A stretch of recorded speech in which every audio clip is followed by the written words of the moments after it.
ภารกิจเก็บเห็ดของเราวันนี้ ก็เสร็จสิ้นแล้วนะคะ ที่สำคัญย่านหลงป่าพี่น้อง เห็นมอเตอร์ไซค์เจ้าของเราดีใจแล้วแบบนี้กูออกจากป่าได้เรียบร้อยแล้วปาดย่างจนเมื่อยพี่น้อง โอ้มวนสนุกสนานล่าเลยนี่แหละความสุขในการเข้าป่าเข้าโคกหนองโน เดี๋ยวเราจะให้มาดู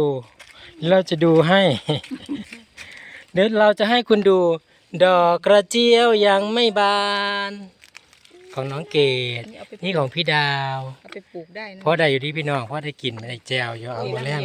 ภาพนึงนี่แหละ แมนความสุขคอยก็ได้อยู่ถุงหนึ่งถุงใหญ่จะซื้อแต่ไม่หลายดอก